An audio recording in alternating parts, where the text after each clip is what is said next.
What's happening, fellas? Feast your eyes on this classic 1975 Penton 250M MC. Zoom in on this right here. This is an actual sticker from the 48th International 6-Day Trials that this bike was at, and multiple time championship winning motorcycles. The Penton Mark, John Penton himself bought these in before KTM of Austria purchased the Penton name and the rights to producing these motorcycles in the United States from John Penton, and then converted the name to KTM, which is today's dominating force.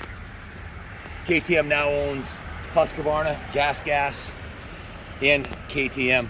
So they've won multiple Blackwater Enduros, desert races, motocross championships, multiple time international 6-day trials winner. And now today, these bikes, like the one that Billy Blythe has, have regularly win bike shows and vintage motorcycle races and competitions, and they're on display here right across the street on the second and third floor of the New England Motorcycle Museum. We have a concourse winning multiple classic Pentons, and this one here is an absolutely beautiful piece. We just invested $5,700, $5,700 in parts and labor, bringing this to its current condition. Starting at the front of the bike, you see it has a brand new tire on the original aluminum rim. The fork lowers have been polished, a new tire and tube. The brakes have been serviced. It has a new front fender, Preston Petty motor period correct, new Preston Petty front number plate. It's got a brand new set of chrome bars. It's got a new Magura Duro throttle with the Magura. If you zoom in, you can see the Magura logo on there, and the Duo 314. It has the actual Magura original choke assembly, and the Magura clutch perch with a brand new kill button, and of course a Magura grip on that side, and a brand new set of chrome bars. The original leather tank strap is in good condition, as is the existing original fiberglass gas tank. It was repainted. It's got a new Penton sticker on the side right here. It has the proper style side number plate with a nice number 1 there. Christy Steiger reproduced the graphics for this, my girlfriend, and our in-house graphic designer. Just an absolutely kick-ass piece. The original exhaust is intact. It's just remarkable that it has the original. It'd be a lot louder if you remove this, but for international 6-day trials, they had to meet decibel meters. They had sound tests, so it had to be relatively quiet or you couldn't compete. Zoom in on the motor, show them the motor. Massive air-cooled single-cylinder 2-stroke. Just something about the heads on these things. They just look so awesome. KTM emblazoned on the side proudly as they were about to take over and dominate the motorcycle market. Twin down tube frame. The frame rails on the bottom of this thing are in very good condition. I always recommend taking a look at these. You can see there's no dents in the frame. The engine cases are in good condition, as are the side cases. The original cycle parts, the pegs and the brake lever, are in excellent condition. The brakes work excellent. It's got a new chain on it. The shocks are beautifully painted.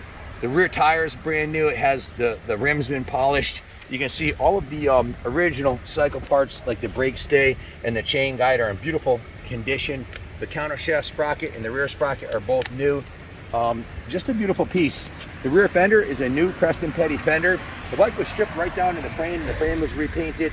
The fenders were replaced. The tank and side panels have been repainted. As I mentioned, the bars are new. I've got a 3-page work order here with a total of 31 hours of labor plus parts. The total came to $5,770 to get it where it is now. We kind of had to draw a line in the sand. Right now, we just sold a Penton 250, very similar to this, about 2 weeks ago. We auctioned it off on eBay, sold for $7,250. It's in our completed listings. You can check it. We have another one like this, but more of a concourse. Like that one, there was over 10 grand put into the restoration of that one, double what we put into this one. That one's going to be, it's in the $10,000 range. This one's going to have a lower reserve. They're highly collectible, getting harder to find. The bike's damn near close to 50 years old now, so it is absolutely an antique.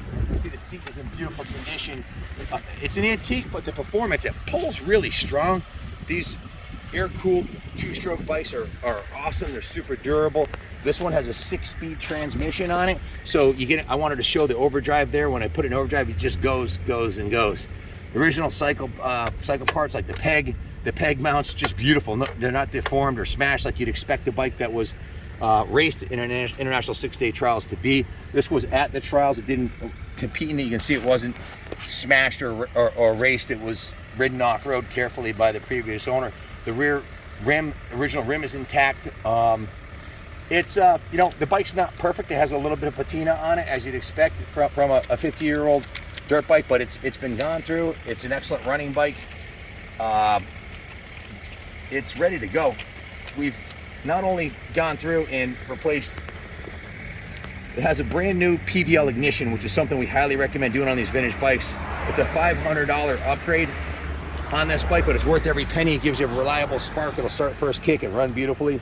The PVL ignition was installed. They set the timing to 2 millimeters before top dead center. Installed the new kill switch, flushed out the fuel tank, installed 2 new OEM style fuel petcock assemblies. If you can show them the petcocks, there's the fuel valves. There's one on each side on this, one on each side of the tank. It's got VP fuel running 32-to-1. It has new fuel lines. We did a major carb service. Put a new OEM carb needle in it. Has a brand new throttle assembly on it with a new throttle cable. Cleaned out the airbox.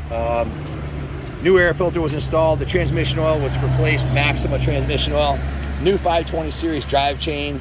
Worked on, polished the rear axle, the spacers, the backing plate, the rear brake arm cam, serviced the rear brake, dismantled, lubed everything, lubed all the cables and the pivot points, installed new handlebars and the handlebar grips, installed the new Magura levers, and basically went right through it. So the rear brake shoes are about, I don't know, 70% worn, but they're still functional, so we didn't replace those.